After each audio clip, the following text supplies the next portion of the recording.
A cada 45 minutos, um brasileiro tira a própria vida, segundo o Ministério da Saúde. A taxa é superior às vítimas da AIDS e da maioria dos tipos de câncer. Todos os anos, são pelo menos 11 mil mortes por suicídio no país. Mas cerca de 90% desses casos poderiam ser evitados com ajuda psicológica ou psiquiátrica. No entanto, mais da metade das pessoas que pensam em tirar a vida não busca ajuda. Apesar dos números tão alarmantes, o assunto ainda é tratado como tabu. Com o objetivo de mudar essa triste realidade e conscientizar a população sobre o problema, este mês está sendo realizada a campanha Setembro Amarelo. E esse é o assunto da entrevista de sábado. O Setembro Amarelo é uma campanha realizada pelo CVV, o Centro de Valorização da Vida aqui no Brasil, desde 2015, justamente com a proposta de promover a prevenção e o combate aos casos de suicídio. Para falar um pouquinho sobre as ações que acontecem esse mês e também sobre o assunto de maneira geral, eu converso agora com a psicóloga Tereza Vera de Souza Gouveia. Tereza, muito obrigado por receber a gente aqui hoje. De nada, é um prazer, inclusive, de criar um espaço para falar sobre isso. Tereza, o Setembro Amarelo é uma campanha que começou recentemente aqui no Brasil, em 2015, mas já é algo que vem de mais tempo lá fora do país, né? Sim, começa em 94, o Setembro Amarelo. Ele começa com um garoto que ele tinha um Mustang amarelo. Ele se mata e os pais, para ajudar outras pessoas, distribuem cartões amarelos dizendo como as pessoas poderiam pedir ajuda.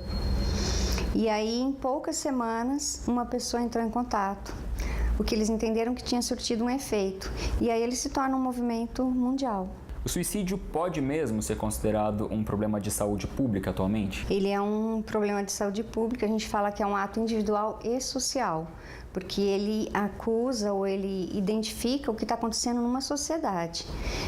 A pessoa que se mata, ela está em sofrimento existencial e de alguma forma ela não achou saída para aquilo.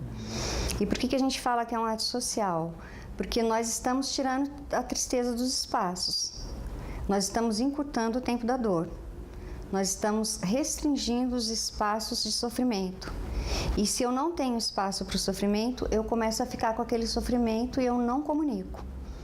Então a gente fala que é um problema que abarca toda uma sociedade, não só a pessoa. Tereza, a gente tem uma informação interessante aqui, que são dados do CVV, que foi justamente a organização que começou com a campanha do Setembro Amarelo. Diz que a cada 45 minutos um brasileiro tira a própria vida e a cada 45 segundos isso acontece com alguém no mundo. São números que preocupam porque seriam em média 32 brasileiros mortos por dia. Quais são as causas que levam justamente ao suicídio? A gente pega como principal motivo a falta de acolhimento ao sofrimento existencial.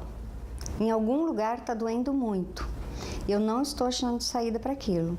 Então, a gente também vai dizer que é multifatorial. Eu não posso determinar uma causa. Pode vir de uma questão de bullying, pode vir de uma questão de não tolerar frustração, de um transtorno mental. Ele não é hereditário, o suicídio não é uma questão hereditária, mas pode ter um funcionamento familiar diante da dor que se repete, de geração para geração. Então, por isso que às vezes as pessoas podem até pensar, mas não é. A causa principal, ela vai acabar sendo sempre a comunicação do não sofrimento para o outro. Se eu estou sofrendo e não te comunico, de alguma forma eu fico com esse sofrimento e eu vou não achando saída, porque a gente fala que o comportamento do suicida, ele tem algumas características, que é uma rigidez, eu não vejo saída para aquilo que eu estou vivendo, impulsividade, porque ele é um ato, apesar de planejado, ele é impulsivo, e a ambivalência. Eu fico entre a vida e a morte, mas eu quero a vida. O suicida, ele não quer morrer, ele quer sair de um problema. A Associação de Psiquiatria, ela vai falar nos 3 Ds, que é desesperança, desamparo e desespero. Esses 3 Ds sempre vão estar presentes. A depressão não necessariamente. Existe a possibilidade das pessoas que estão ao redor dessa pessoa que está em sofrimento, que está vivendo uma situação difícil, realmente enxergarem esses sinais. Esses sinais podem ser dados. Sim, sim. Por isso que eu entendo que na questão da prevenção, ela deve incluir uma atenção diária. porque isso está acontecendo porque as pessoas estão ficando sós nas suas dores. Muitas vezes a mídia acaba não debatendo esse assunto, não divulgando situações em que ocorreu suicídio, justamente para não propagar a informação de uma maneira errada ou não acabar incentivando essa prática. Mas então, como é que seria uma maneira ideal para promover esse debate? Uma maneira que seja ao mesmo tempo informativa e saudável? A Karina Okajima, que é suicidologista, ela é referência no Brasil hoje. Ela acabou de lançar agora um post pedindo, por favor, que faça parte dessa prevenção, não compartilhar imagens de quem se matou. Isso eu concordo, é uma coisa que estimula e que desrespeita essa família que fica, os enlutados, os sobreviventes, como a Karina diz, os sobreviventes do suicídio. Eu acho que a mídia, ela colabora quando ela deixa a gente falar no assunto. E que você está certo quando você diz, a gente não deve propagar nem divulgar meios de fazer isso e tudo mais, mas falar sobre o assunto é muito importante e há um tabu. Não é qualquer espaço na mídia que aceita falar no assunto. Nós não estaremos incentivando, ao contrário, nós estaremos abrindo espaço para quem está em sofrimento poder falar. É tão cercado de tabu que a pessoa que perde alguém por suicídio, ela vira a mulher do cara que se matou, a mãe do cara que se matou. E não é aquela pessoa que mesmo a que se mata, que aí a gente vai falar em pós-venção, né? Depois que acontece pós-venção. Ela não era só o suicídio, ela era várias coisas na vida dela. Então, para você ver como está cercado de tabu, se você morre por infarto, a gente não fala a esposa do cara que infartou. A gente fala esposa do fulano, então é a mesma coisa. E uma outra coisa que a Karina fala que mostra bem essa questão do preconceito é o verbo que acompanha, que é cometeu suicídio, que é um verbo usado para assalto, para assassinato.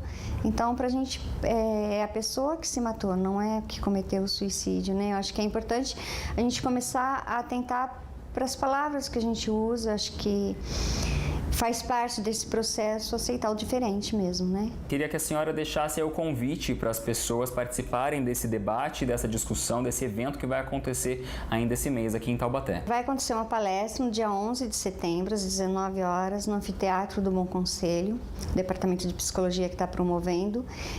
O André Rocha, que é atleta paralímpico, vai participar conosco. Ele tem uma fala maravilhosa sobre ter esperança, sobre acreditar no dia seguinte. Acho que o André é um exemplo nessa situação. E aí está todo mundo convidado, é aberto ao público em geral, a entrada é gratuita, né? Espero que todos possam aproveitar. Tá certo, Tereza, muito obrigado pelas informações, pela participação aqui no Band Cidade. Eu que agradeço, Thiago, agradeço a iniciativa da Band de criar um espaço para a gente falar que é um tema tabu. Eu acho que é assim que o suicídio ativamente começa a ser prevenido. Tá certo. De volta ao estúdio do Band Cidade. E com o objetivo de apoiar pessoas em momentos de crise, o CVV, o Centro de Valorização da Vida, disponibiliza o número 188 para receber ligações gratuitas de todos os estados do Brasil, 24 horas por dia.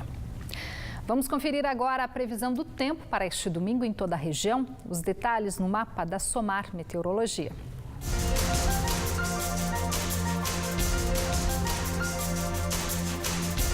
Na Serra da Mantiqueira, o sol predomina neste domingo e as temperaturas variam entre 6 e 23 graus em Campos do Jordão e São Bento do Sapucaí. No Vale do Paraíba, o domingo também será ensolarado. Máxima de 27 graus em Jacareí, 28 em Queluz e São José do Barreiro e 29 em Guaratinguetá. Tempo firme também no litoral norte. Amanhã a máxima chega aos 25 graus em Ilhabela e Ubatuba. Em Taubaté, a máxima hoje chegou aos 28 graus. Amanhã o sol aparece entre poucas nuvens e as temperaturas variam entre 13 e 27 graus. Mesma previsão para São Luís do Paraitinga, onde a máxima não passa dos 25 graus neste domingo. De volta ao litoral, o domingo fica mais encoberto em São Sebastião. As temperaturas variam entre 18 e 24 graus. Mais uma parada aqui no Band Cidade. Depois do intervalo, Taubaté perde a invencibilidade na Copa Paulista. E ainda, exposição em São José dos Campos mostra a aventura de um grupo de surfistas da região que terminou em solidariedade no continente africano.